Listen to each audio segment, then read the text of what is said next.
Et première réaction donc à la sortie de ce Beauvau de la sécurité, Grégory Joron, secrétaire général d'unité SGP Police. On n'a pas pu dire tout ce qu'on voulait, mais globalement, c'est déjà une première étape. Je pense qu'il y aura d'autres réunions, vraisemblablement, parce que le garde des Sceaux est assez preneur. Je pense que nous, ou en tout cas au titre de mon organisation, ça mérite quelques éclaircissements sur les revendications qu'on avait. Ils ont confirmé les avancées qu'ils nous avaient déjà mises en avant chez le Premier ministre. J'espère qu'ils vont prendre en compte des petits aménagements qu'on a demandé aujourd'hui.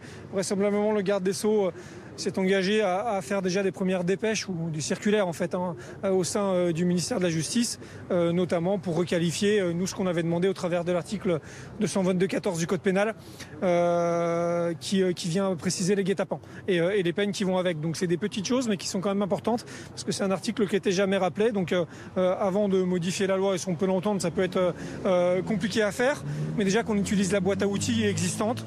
Cet article existe, le garde des Sceaux va rappeler qu'on doit l'utiliser, en tout cas que les parquets doivent le faire. Concernant la fermeté de la réponse pénale, on a l'impression que les deux camps sont restés un peu dans leur position. Oui, les syndicats de police qui en demandent plus et le garde des Sceaux qui défend les peines actuelles. Mais on reste sur notre fin pour l'instant, mais je ne désespère pas, tout simplement parce que déjà mon propos a été repris par le procureur de la République présent. J'ai rappelé l'article 232-19 de la loi de Belloubet de mars 2019 qui vient justement préciser que finalement l'exception c'est l'emprisonnement. Donc moi j'ai posé le débat déjà mercredi de cette manière-là. Est-ce qu'à un moment donné on se dit pas qu'on s'est un peu trompé de chemin? Est-ce qu'on n'a pas poussé le bouchon un peu loin dans ce cadre-là? Et est-ce qu'il n'est pas le temps de refaire marche arrière?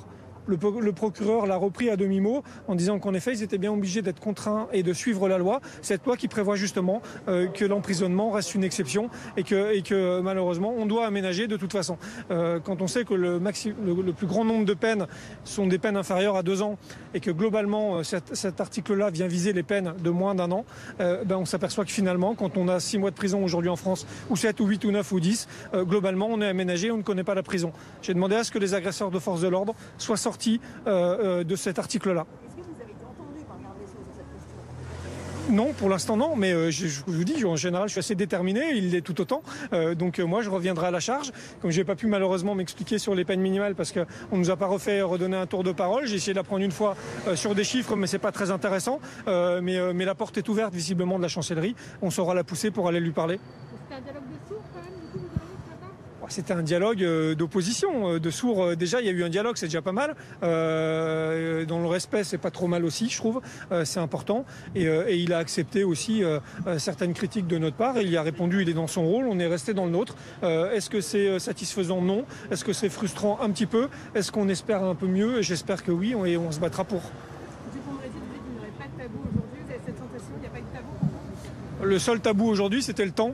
Mais bon, globalement, on est malheureusement habitué à ça. Même si 5 heures, c'est pas rien en présence de nos ministres, il faut le souligner vu l'actualité. C'est sûr qu'on n'a jamais le temps de dire tout ce qu'on veut, tout ce qu'on aimerait et rentrer un peu dans le détail pour expliquer certaines choses qui semblent avoir été mal comprises. Mais j'espère qu'on nous donnera l'occasion de le faire. En tout cas, moi, je la prendrai. Merci beaucoup. Merci à vous.